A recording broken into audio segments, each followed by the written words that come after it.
အားလုံးပဲမင်္ဂလာပါဒီနေ့ကျွန်တော်တို့တွားရောက်ကြမယ့်ခီးစဉ်ကတော့ရန်ကုန်မြို့နယ်လေအနီးဆုံးမြို့လေးတစ်မြို့မှာရှိတဲ့ရှေးဟောင်းသမိုင်းဝင်စေတီတော်ကြီးတဆူကိုဖျားဖူးတွားရောက်ကြမယ့်အစီအစဉ်လေးပဲဖြစ်ပါတယ်ဖျားကြီးရဲ့ပွဲမြေတော်ကတော့ဖလေးဖျားကြီးခေါ်စံတော်ရှင်ကြိုက်မက်ကိုစေတီတော်မြတ်ကြီးပဲဖြစ်ပါတယ်ဖလေးဖျားကြီးဟာပဲခူးတိုင်းဒေသကြီးကဝမြို့နယ်ဖလေးစံပြကျေးရွာမှာတည်ရှိတဲ့ရှေးဟောင်းစေတီတော်ကြီးတဆူဖြစ်ပါတယ်ဖလေးဖျားကြီးဟာကဝမြို့အရှေ့ဘက်3မိုင်5ဖာလုံအကွာအုံနှဲကဝကားလမ်းရဲ့မြောက်ဘက်6ဖာလုံအကွာမှာတည်ရှိပါတယ်ဖျားကြီးကိုသွားမယ်ဆိုရင်ရန်ကုန်ကသွားမဲ့လူတွေကတော့တင်ငန်းညုံ4000ငန်လမ်းမကြီးတိုင်သွားရမှာဖြစ်ပြီးရွာသားကြီးတိုးဂိတ်ကိုကျော်ပြီးမိနစ်20လောက်ကားဆက်မောင်းသွားမယ်ဆိုရင်ရန်ကုန်ဓားပိန်လမ်းခွဲကိုရောက်ရှိမှာဖြစ်ပါတယ်ဓားပိန်လမ်းခွဲအတိုင်း10မိနစ်လောက်မောင်းဝင်သွားလိုက်ရင်ဓားပိန်မြို့ရှောင်လမ်းကိုရောက်ရှိမှာဖြစ်ပါတယ်မြို့ရှောင်လမ်းအတိုင်းဆက်မောင်းသွားရင်တော့ရှေ့မှာပဲခူးမြစ်ကိုဖြတ်ပြီးတိဆောက်ထားတဲ့တပြုတ်တရားဆိုတာရှိပါတယ်အဲ့ဒီတပြုတ်တရားအတိုင်းတက်ဆင်းသွားတဲ့အခါကဝရှမ်းကန်လမ်းကိုရောက်ရှိမှာဖြစ်ပါတယ်ကဝရှမ်းကန်လမ်းကတော့လမ်းကျင်းတဲ့အတွက်ကားတွေကိုဂရုတစိုက်မောင်းဖို့လိုအပ်ပါလိမ့်မယ်ကဝရှမ်းကန်လမ်းအတိုင်းနိုင်ဝက်လောက်မောင်းသွားလိုက်တဲ့အခါမှာတော့ကဝမြို့ကိုရောက်ရှိမှာဖြစ်ပါတယ်ကဝမြို့ကိုရောက်ပြီဆိုရင်ဖလေးဖျားကြီးကို15မိနစ်လောက်ပဲမောင်းရပါတော့တယ်ခင်ဗျာကြိုက်မက်ကော်စေတီတော်ကြီးဟာဒူဝနာဘူမီဟန်တာဝရီဥဒ္ဒါပကိုစတဲ့မွန်မြန်မာမင်းအဆက်ဆက်တို့တီထားကိုးကွယ်ခဲ့ကြတဲ့ရှေးဟောင်းသမိုင်းဝင်စေတီတော်ကြီးတဆူပဲဖြစ်ပါတယ်ဒါအပြင်စေတီတော်ကြီးဟာညံတော်315ပေရှိတာကြောင့်မြန်မာနိုင်ငံရဲ့စတုထမြောက်ညံတော်အမြင့်ဆုံးစေတီတော်ကြီးတဆူလည်းဖြစ်ပါတယ်စေတီတော်မြတ်ကြီးတည်ရှိတဲ့ကုန်းတော်ဟာပဲခူးရိုးမရဲ့တောင်ဆွဲတစ်ခုဖြစ်တဲ့ဖလေးကုန်းထဲမှာတည်ရှိပြီးအဲ့ဒီကုန်းတန်းကိုတော့ကြိုက်ဒေးကော်လို့လည်းခေါ်ဆိုကြပါတယ်အဲ့ဒီကုန်းတန်းဟာလေဘင်းပုံသဏ္ဍာန်ရှိတဲ့အတွက်ကြောင့်ရှေးခေတ်မုံလူမျိုးတွေကကြိုက်ဒေးကော်လို့မွန်ဘာသာနဲ့ခေါ်ဆိုကြခြင်းဖြစ်တယ်လို့လည်းလေ့လာသိရှိခဲ့ရပါတယ်ခင်ဗျာဖလေးဖျားကြီးမှာတခုထူးခြားတာကတော့ရှေးဟောင်းစေတီတော်အတော်များများဟာမူလပြိုကျပျက်စီးနေတဲ့ဖျားကုန်းမြေတွေကိုအပေါ်ကနေငုံပြီးစေတီတော်အစ်စ်တဖန်ပြန်လည်တည်ထားကြတာများပေမဲ့လည်းအခုဖူးတွေ့နေရတဲ့ဖလေးဖျားကြီးရဲ့အတွင်းဘက်ပိုင်းမှာထီတော်တင်လူပူဇော်ထားတယ်မူလစေတီတော်ဟောင်းကိုမဖြိုဖျက်ပဲအပေါ်ကနေအစ်စ်တဖန်ငုံပြီးတော့ပြန်လည်တည်ထားတာပဲဖြစ်ပါတယ်ဒါကြောင့်လေဖလေးဖျားကြီးကိုနှစ်ထပ်စေတီတော်ကြီးရဲ့လို့ခေါ်ဆိုကြခြင်းလည်းဖြစ်ပါတယ်ခင်ဗျာ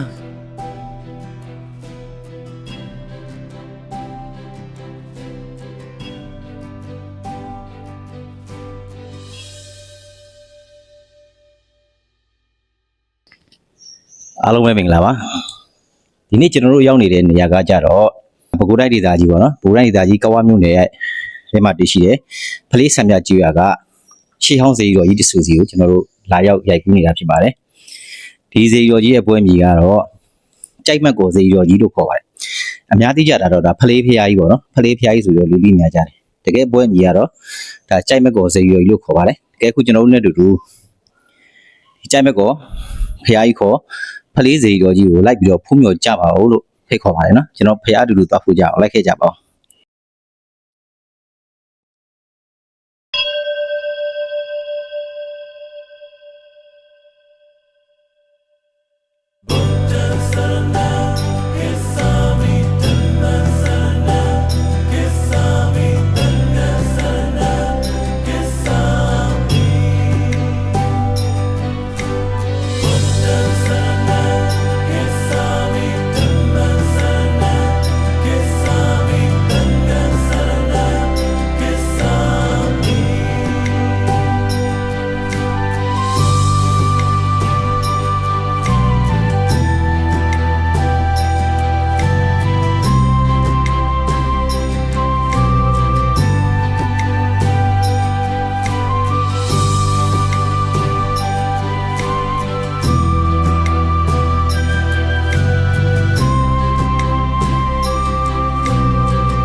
Tema Atopa Wa Yellow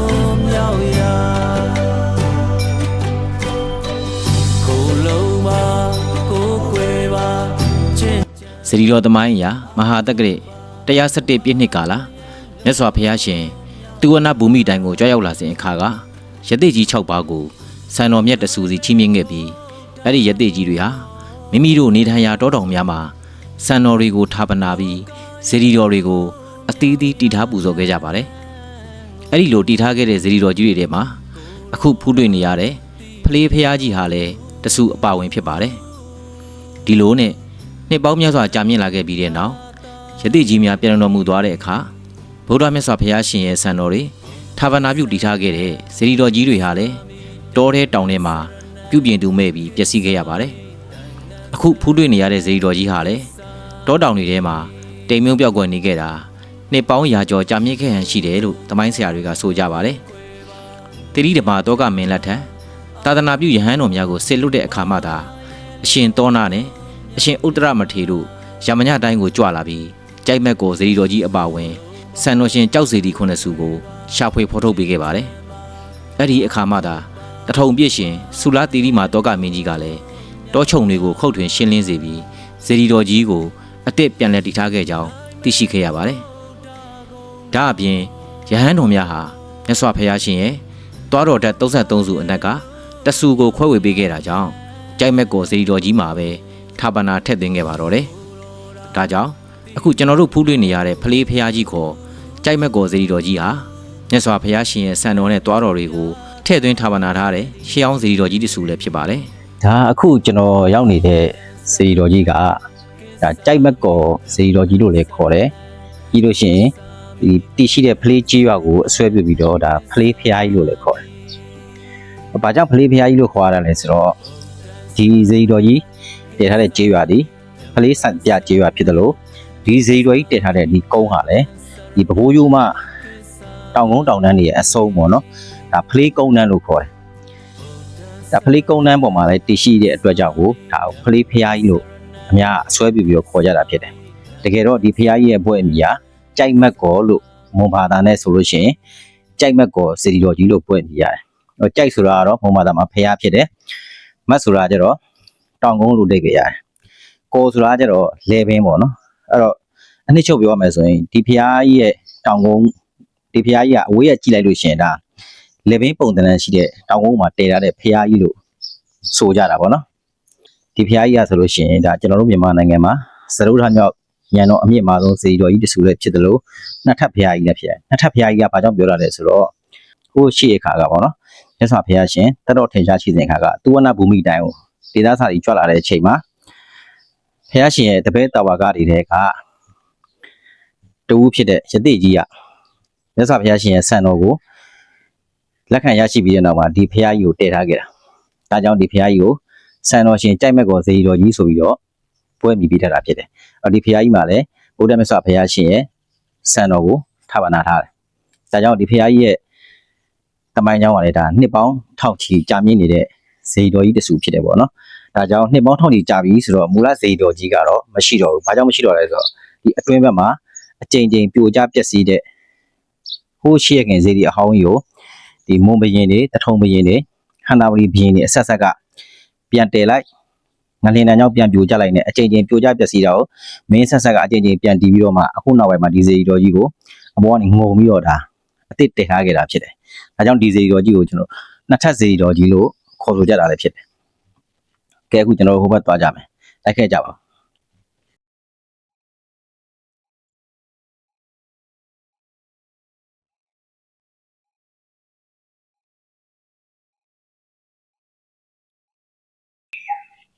ဒီတော့ကျွန်တော်ခုနပြောခဲ့တဲ့အတိုင်းပေါ့နော်ဒီစေတီတော်ကြီးကရှိရခင်မုံနေတည်ထားခဲ့တဲ့စေတီတော်ကြီးတဆူဖြစ်တာကြောင့်ဒီအတွင်းပိုင်းမှာငုံထားတဲ့ရှေးအောင်စေတီတော်ကြီးကကြတော့ဂုံနေနဲ့တိဆောက်ထားတဲ့စေတီတော်ကြီးဖြစ်တယ်အဲ့တော့ကျွန်တော်တို့မြန်မာနိုင်ငံမှာတည်ရှိတဲ့မုံနေတိဆောက်ခဲ့တဲ့ဖျားစေတီပထိုးတွေအဆောက်အအုံကိုကြည့်လိုက်မယ်ဆိုလို့ရှိရင်မုံတို့ရဲ့လက်ရအမွေနှစ်ဖြစ်တဲ့ဂုံကြောက်စစ်လက်ရကိုတွေ့မြင်ရမှာဖြစ်တယ်ဒါပေမဲ့ဒီဖျားကြီးမှာကတော့ကျွန်တော်တို့ဒီဂုံကိုမတွေ့ကြရတော့ဘူးเนาะဒီဖျားကြီးမှာကျတော့ဒါသူတို့တိဆောက်ထားခဲ့တဲ့ဂုံကြောက်တွေကိုကျွန်တော်တို့မတွေ့မြင်နိုင်တော့ဘာကြောင့်လဲဆိုတော့နှစ်ပေါင်းများစွာကြာမြင့်လာတဲ့အချိန်မှာအကြိမ်ကြိမ်ပြိုကျပျက်စီးခဲ့ရတဲ့စေတီတော်ကြီးမူလစေတီတော်ကြီးပေါ့နော်ဂုံအုပ်ကြောက်တွေနဲ့တည်ထားတဲ့စေတီတော်ကြီးကိုကြတော့အခုဒီဘက်ခေတ်ပြန်တည်လိုက်တဲ့အခါမှာ အပြင်ဘက်ကနေငုံပြီးတင်လိုက်ရတာဒါကြောင့်မူလရှိခဲ့တဲ့ဂဝွန်စေတီတော်ကြီးကတော့ဒီအခုမြင်ဖူးမြင်နေရတဲ့စေတီတော်ကြီးရဲ့အတွင်းဘက်မှာတည်ရှိတယ်အခုကျွန်တော်တို့တွေ့မြင်နေရတဲ့ဒီထုံးပြပြတုတ်ထားတဲ့စေတီတော်ကြီးကကျတော့ဒါအစ်စ်ပြန်လဲအပြင်ဘက်ကနေငုံပြီးတော့တည်ဆောက်လိုက်တဲ့စေတီတော်ကြီးဖြစ်တယ် ဒီလိုနဲ့နှစ်ပေါင်းများစွာကြာပြီးတဲ့နောက်ဖလေးစေတီတော်ကြီးဟာလည်းငလင်ရာသီဥတုဒဏ်တွေကြောင့်အကြိမ်ကြိမ်ပြိုကျပျက်စီးခဲ့ရပြန်ပါတယ်ဒီလိုပျက်စီးနေတဲ့စေတီတော်ကြီးကိုဟန်သာဝရီဘရင်မွန်ဘရင်ပဲခူးဥဒ္ဒါနဲ့မြမဘရင်တွေလက်ထက်မှာအကြိမ်ကြိမ်ပြန်လည်တိဆောက်ကိုးကွယ်ခဲ့ကြပြီးအခုဖူးတွေ့နေရတဲ့စေတီတော်ကြီးကိုတော့ဗရံများဆရာတော်အရှင်တုံသရကပြန်လည်ပြုပြင်တည်ထားခဲ့တာပဲဖြစ်ပါတယ်ဒီစေတီတော်ကြီးရဲ့ပတ်လည်မှာတည်ထားတဲ့ယဟန္တာ900ရုပ်တုတော်တွေကခုနှစ်ပါးစီကနေ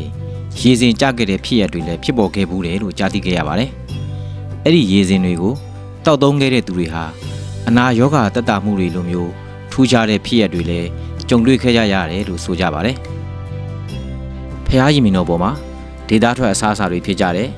တစ်သီးယိုမျိုးစုံနဲ့မုတ်တွေကိုရောင်းချနေတဲ့ဆိုင်လေးတွေလည်းရှိကြပါတယ်။တစ်သီးယိုတွေကစားရတာအရသာအရန်ကောင်းတဲ့အတွက်ကျွန်တော်တို့လည်းအိမ်ရပြန်လက်ဆောင်ဖြစ်ဝယ်ယူခဲ့ကြပါတော့ခင်ဗျာ ဟုတ်ကဲ့ရတယ်ကိုဟုတ်ကဲ့တစ်ဆက်တိုင်းလေတက်ကောင်းပါနော် ဟုတ်တယ်ဒါချမောင် အားချမောင်ဘူး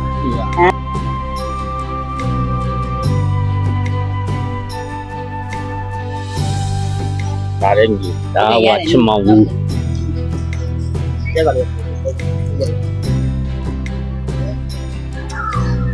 ကောင်းတယ် ကျဆုံးတာ လိုက်မြည်နဲ့ပိုက်ကဝါ မောင်ဘူးညဝဲအိုက်ခင်းနေနေတယ်ဟုတ်တယ်အခုမှပြေးပြီး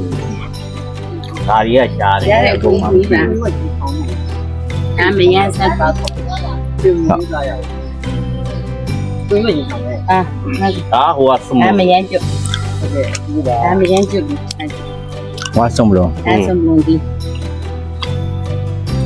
ဘာအိုက်ချင်း ဟုတ်ကဲ့ တဲ့ရ ဒါမရကျွတ်ဒါမရဆက်ဆိုတာ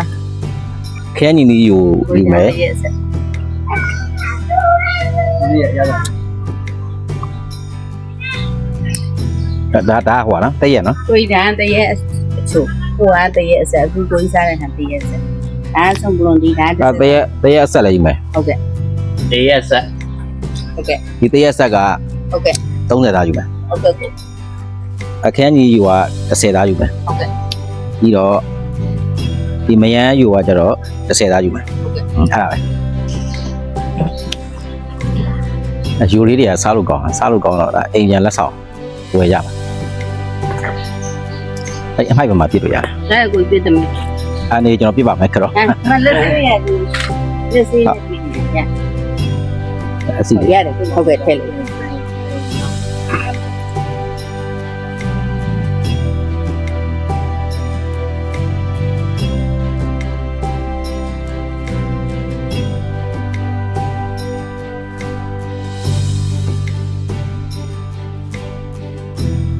စီရီတော်ရင်မြင်ပေါ်မှာ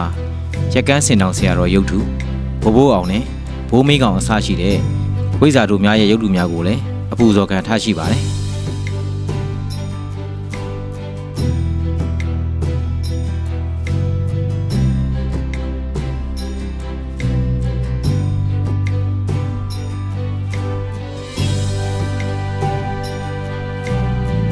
ကျယ်ဝန်းလာတဲ့စီရီတော်ရင်မြင်မှာတော့အရေးရအပင်ကြီးတွေများစွာရှိတဲ့အတွက်နေမပူပဲနဲ့အေးအေးလူလူဖျားဖူးလို့ရတဲ့အတွက်တကယ်ကိုစိတ်ချမ်းသာစရာကောင်းလာပါတယ်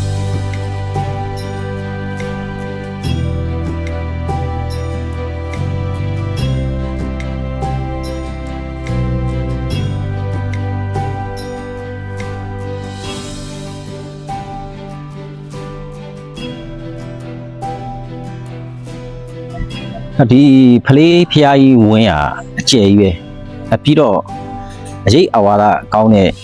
သစ်ပင်ကြီးတွေရှိတယ်တရက်ပင်ကြီးရှိတယ်ခေးပင်လိုအပင်ကြီးတွေပေါ့နော်အဲ့လိုအပင်ကြီးတွေရှိတယ်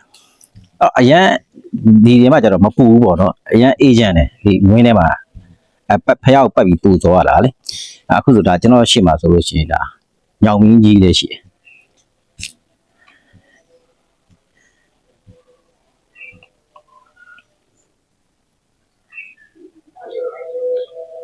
အဲ့လိုပေါ့နော်ဒီတဝင်းလုံးကဒါတစ်ကြီးဝါကြီးတွေနဲ့အုပ်ဆိုင်နေတဲ့အတွက်ကိုဒါကျွန်တော်တို့ဒီဖျားဖူးလာတဲ့လူတွေအတွက်ကဒါ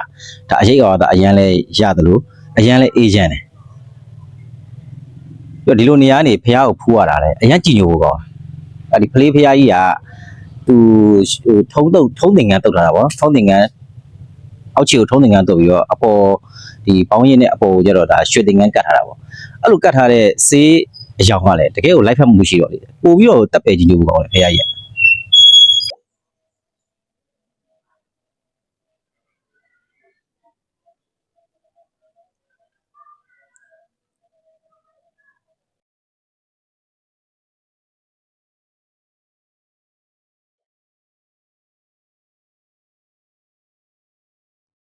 အခုကကြိုက်မက်ကောဖះကြီးကိုကားနဲ့တက်တဲ့လမ်းရှိတယ်အဲ့ဒီကားနဲ့တက်တဲ့လမ်းရတယ်ဒီဘက်ကိုဆင်းလာခဲ့လို့ရှိရင်ဒီတစ်ဖက်မှာလည်းကြိုက်မက်ကောနောင်တော်ကြီးဇေဒီတော်ဆိုတာရှိတယ်နောင်တော်ကြီးကြောင်းတိုက်နဲ့နောင်တော်ကြီးဇေဒီတော်နဲ့ဆိုပြီးရှိတယ်အဲ့တော့အခုကျွန်တော်တို့ကဒီနောင်တော်ကြီးဇေဒီတော်ဘက်ကိုရောက်နေတာအပြီးတော့ဒီဘက်မှာနောင်တော်ကြီးဇေဒီတော်ရဲ့ဘေးကနေဆင်းသွားလို့ရှိရင်လည်းဒီကြိုက်မက်ကောဇေဒီတော်ကြီးရဲ့တမိုင်းမှာပါတဲ့မစိန်ငါဆိုတဲ့တိုင်နှန်းရှင်ရဲ့နှက်နှန်းလေးရှိတယ်အခုကျွန်တော်တို့ကအဲ့ဒီကိုတွားပြီးတော့လေ့လာမှာအခုကျွန်တော်တို့နဲ့တူတူလိုက်ပြီးတော့လေ့လာကြည့်ရှုကြပါဦးလို့သိခေါ်ပါတယ်နော်သွားကြည့်ကြရအောင်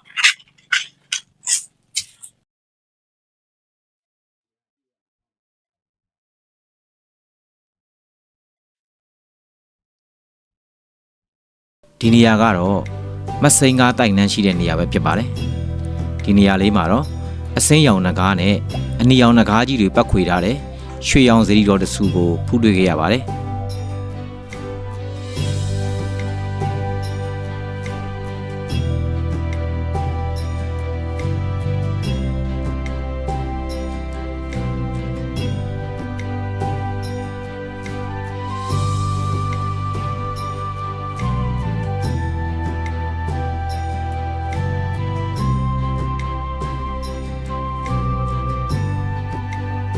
ရွှေစီရီနဲ့ခလန်လန်မှာတော့မစိန်ငါတိုက်နှန်းရှိပြီးအဝင်တကားဝါကိုတော့တောပိတ်ထားတာကိုတွေ့ရှိခဲ့ရပါတယ်။တိုက်နှန်းရှင်မစိန်ငါဟာဖလေးဖျားကြီးရဲ့ဌာပနာတွေကိုစောင့်ရှောက်ပေးနေတဲ့တိုက်နှန်းရှင်တယောက်ဖြစ်တယ်လို့လည်းဒေသခံတွေကယုံကြည်ကြပါတယ်။တခါမှာတော့တိုက်နှန်းရှင်မစိန်ငါဟာဖလေးဖျားကြီးကချောင်းနိုင်ဆရာတော်တစ်ပါးကိုအိမ်မက်ပေးပြီးသူ့ကိုဖျားဝင်းထဲမှာနေရာအပိုင်စားတနေရာပေးဖို့လျှောက်ထားခဲ့တဲ့အတွက်ဆရာတော်ကအခုလိုတိုက်နှန်းကိုစောက်ပေးခဲ့တာဖြစ်တယ်လို့လည်းသိရှိခဲ့ရပါတယ်။တခါတလေမှာတိတ်ဆိတ်နေတဲ့မစိန်ငါတိုက်နှန်းရှိရာနေရာကနေအမွှေးရနှံ့တွေရတတ်တယ်လို့တခါတလေတချင်းဆိုတဲ့အတန်တွေကိုလည်းကြားရလေးရှိတယ်လို့ဆိုကြပါတယ်။ဒီမစိန်ငါနှံ့နှံ့ရှိတဲ့နေရာလေးကလည်းတော်တော်သားရ။ဒီမှာဆိုလို့ရှိရင်ဒါပိန်းနေပင်အောက်ပါပေါ့နော်။ဒီမှာဆိုလို့ရှိရင်ဒါပိန်းနေပင်အောက်ပါထည့်ရတဲ့စင်းလူတော်လေးလည်းရှိတယ်။အော်ဒီနေရာကဘယ်လိုလဲဆိုတော့တစ်ပီတွေပဲပတ်လဲဝိုင်းရဟိုဘက်မှာဆိုလို့ရှိရင်အချင်းငှက်အော်တန်လေးတွေပါရအကုန်ကြားနေတယ်ဒီဘက်မှာကျတော့ကျွန်တော်ရှိမှကျတော့တောအူကြီးပဲရှိတော့တယ်အရန်တာရတယ်ဒီဘက်ကပြီးတော့တိုက်တဲ့လေကလည်းတကြီးဝါကြီးရှိတဲ့အတွက်ကိုဒီအေးလေးတိုက်တယ်ကျွန်တော်ကအခုမှပေါ့နော်ဒါဒီဖလေးဖျားကြီးကိုကျွန်တော်အခုမှဒါပထမဆုံးချိန်ရောက်ခူတာပထမဒီဖလေးဖျားကြီးကိုအချိန်ချင်းဖြတ်သွားတယ်ပေါ့နော်ဒါကျွန်တော်ဖူးခွင့်မကြုံခဲ့ဘူးဒါဒီနေ့ကျမှကျွန်တော်တို့ကဒီဖျားယူတာဆက်ဆက်မြတ်ရောက်ပြီးတော့ကျွန်တော်လာရိုက်တာအခုဆိုလို့ရှိရင်ဒီဖလေးဖျားယူလည်းကျွန်တော်ဖူးပြီးွားပြီဆိုတော့ဒီဘက်မစိန်ကန်တဲ့နန်းရှိဘက်ကိုလာပြီးရိုက်တာဒီမှာလည်းတော်တော်သားရပါတယ်ဖျားကြီးမြင်တော့ပေါ်မှာလည်းတာရတယ်လို့ဒီဘက်ကလည်းတကယ်ကိုတာရတယ်အဲ့တော့ဒီဘက်ချမ်းပါဆိုလို့ရှိရင်ဒါဘုံကြီးကျောင်းနေလည်းရှိရပေါ့နော်ဘုံကြီးကျောင်းနေလည်းရှိတယ်ပြီးတော့တစ်ချက်ကဒီမှာကောင်းတာတစ်ချက်ကအရန်စိတ်ငြိမ်တယ်အရန်စိတ်ငြိမ်တယ်ဟိုစူတန်ပူတန်လူသားတွေပါတိတ်မကြအောင်အရန်စိတ်ငြိမ်တယ်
ရာလေးတစ်ခု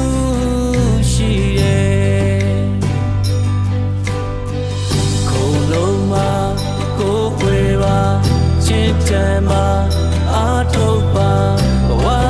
ရဲ့လုံးမြောက်ရာခုံလုံးမှာကိုယ်ွယ်ပါချစ်တယ်မှာအားထုတ်ပါ ကဲခုဒီမှာ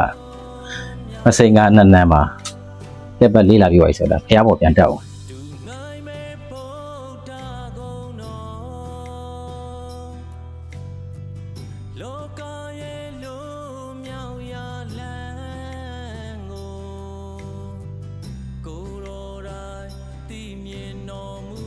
ခုဒီဘက်မှာလဲရွှေချောင်းကုန်းကျောင်းတိုက်ဆိုပြီးတော့ရှိတယ်ဟိုဒီကျောင်းတိုက်ဝင်းလေးရလဲဒီတစ်ပင်ကြီးနေပေါ့နော်အရန်တာရတယ်ပြီးတော့အထဲမှာလဲစေရီတော်တွေရှိတယ်ကျွန်တော်တို့သွားပြီးတော့ရောက်တော့ရောက်ခိုက်ပေါ့နော်ဒီဖလေးဖះကြီးဝင်းထဲမှာရှိတဲ့ကျောင်းတိုက်တွေရောဖះတွေရောနတ်နန်းတွေရောကျွန်တော်တို့ရောက်တဲ့အချိန်မှာတခါတည်းစောင့်အောင်လို့သွားပြီးတော့ issue လေးလာကြမယ်အခုကျွန်တော်တို့နဲ့အတူတူဒီရွှေချောင်းကုန်းကျောင်းတိုက်တွေကိုလိုက်ခဲ့ကြပါအောင်လို့ဖိတ်ခေါ်ပါတယ်နော်ဝင်သွားကြည့်အောင်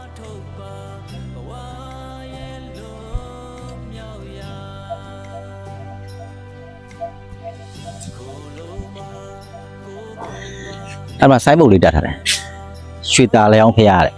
အဲ့ဒီကနေသွားတာရွှေတာလောင်းဖះကိုရောက်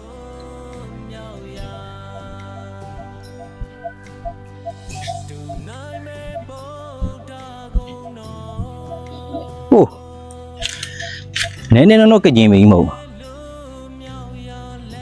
လူ၄ဘက်သာလောက်ရှိတယ်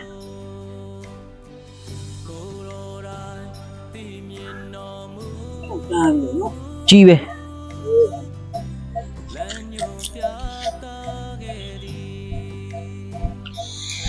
အကြောင်းတိုက်ဝင်မှာကျတော့ဒါဘိုးဘိုးကြီးပေါ့နော်ဘိုးဘိုးကြီးနဲ့နန်းလာမလို့ရှိတယ်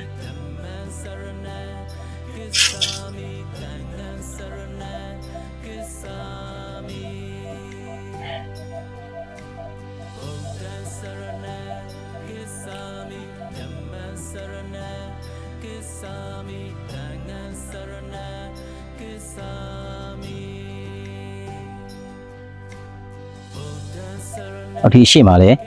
စာတာဘာဝအခရာတွေထွန်းထူလာတဲ့စေတီတော်တဆူရှိကျွန်တော်တော့ဖူးကြအောင်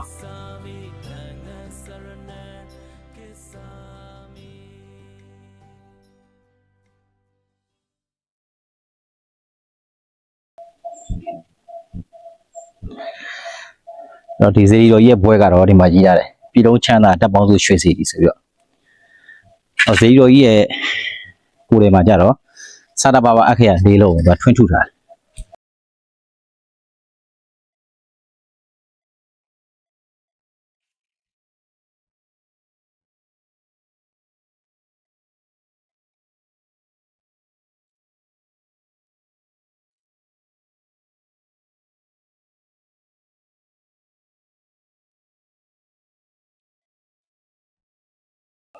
ဒီမှာကျတော့အိန္ဒိယမေတော်လို့ခေါ်ပါလားဘူမိယမေတော်ပေါ့နော်ဘူမိယမေတော်နတ်နန်းတွေလည်းရှိတယ်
အခုဒီနေရာကတော့ဒါကျွန်တော်တို့ဝင်လာတဲ့ရွှေချောင်းကုန်းကျောင်းတိုက်ဝင်တွေကရွှေတရားလောင်းရုပ်ပွားတော်မြတ်ကြီးပဲဖြစ်ပါတယ်။တကယ်လို့ဒီဖလေးစေတီတော်ကြီးကိုတစ်ခါတစ်ခေါက်ဖူးမြော်ဖို့အတွက်လာရောက်ခဲ့မယ်ဆိုလို့ရှိရင်ဒီရွှေချောင်းကုန်းကျောင်းတိုက်ဝင်တဲ့မှာလေအခုလိုရုပ်ပွားတော်မြတ်ကြီးတွေတခြားစေတီပထိုးတွေနဲ့ ဒီနတ်နန်းတွေလည်းရှိရပါတော့။ဒါလေးတို့လည်းကျွန်တော်တို့ကအများသူငါသိရှိအောင်လို့ဒါရိုက်ကူးတင်ပြခြင်းဖြစ်ပါတယ်။ကဲအခုဆိုလို့ရှိရင်ကျွန်တော်တို့ဒီကနေပြန်ကြပါတော့မယ်။ပြီးလို့ရှိရင်ကျွန်တော်တို့တစ်ဖက်ကမိုးခိုင်ဖျားဆိုတာရှိတယ်။ရှေးအောင်ဖျားရေးဆိုပေါ့နော်။မိုးခိုင်ဖျားကိုလည်းကျွန်တော်တို့တွားကြအောင်ပါဆိုတော့ကျွန်တော်နဲ့အတူတူလိုက်ပါကြည့်ရှုလေ့လာကြပါအောင်လို့ဖိတ်ခေါ်ပါတယ်နော်။ဆက်ပြီးတွားကြမယ်။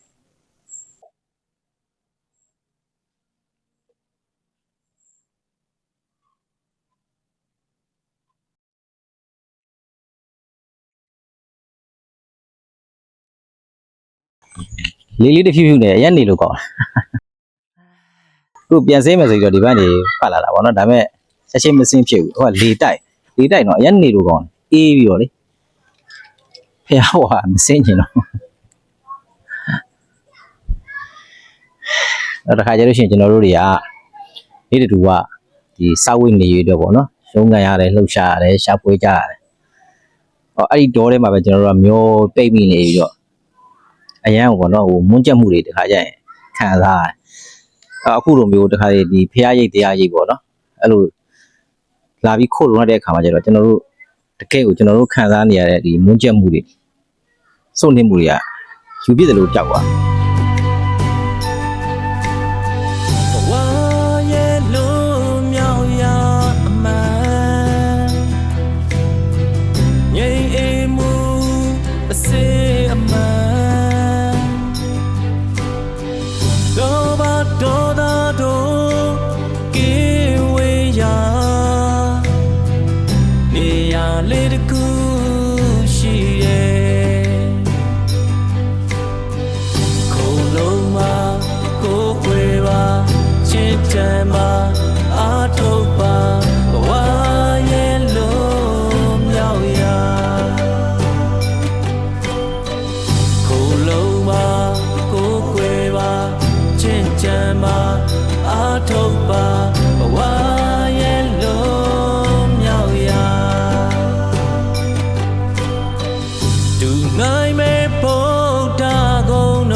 ကဲအခုကျွန်တော်တို့ကလေးဖျားကြီးလည်းဖူးပြီးပြီဆိုတော့ကျွန်တော်ပြန်ကြပါတော့မယ်ခုဘက်ကကဝါမြို့နယ်ထဲမှာရှိရနောက်ထပ်ဖျားကြီးတဆူရှိရအဲ့ဒါကကျတော့မိုးခိုင်ဖျားလို့ဆိုတယ်ရှေးအောင်ဖျားကြီးပေါ့နော်အဲ့ဒီကိုကျွန်တော်တို့အခုဆက်ပြီးပါကြကျွန်တော်တို့လိုက်ခဲ့ကြပါဦးနော်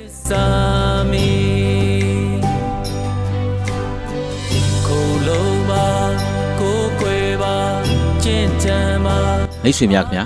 အခုကျွန်တော်တင်ပြခဲ့တာကတော့ပဲခူးတိုင်းကဝမြို့နယ်ဖလေးစံပြကျေးရွာမှာတည်ရှိတဲ့ရှေးဟောင်းသမိုင်းဝင်ဆန်တော်ရှင်ဖလေးဖျားကြီးကိုကြိုက်မဲ့ကော်စေတီတော်မြတ်ကြီးရဲ့သမိုင်းကြောင်းပဲဖြစ်ပါတယ်ဒီ vlog လေးကိုကြည့်ပြီးတော့ကုသိုလ်ယူစရာဘဟုတုဒရစရာတခုခုရရှိကြလိမ့်မယ်လို့ယုံကြည်မိပါတယ်နောက်တွေမှာလည်းအခုလိုစိတ်ဝင်စားစရာကောင်းတဲ့အကြောင်းအရာတွေကိုဆက်လက်တင်ပြပေးဦးမှာဖြစ်တဲ့အတွက်ကျွန်တော်ရဲ့ channel လေးကို like and subscribe လုပ်ရတဲ့လုပ်ပေးထားကြပါအောင်ခင်ဗျာအားလုံးပဲကိုစိတ်နှဖျားကျမ်းမာချမ်းသာပြီးဘေးရန်ကင်းရှင်းကြပါသည်ခင်ဗျာ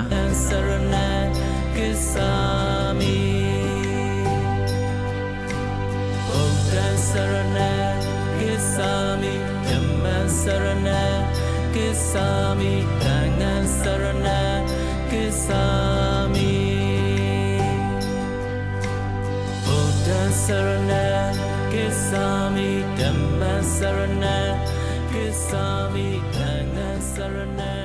Kisami,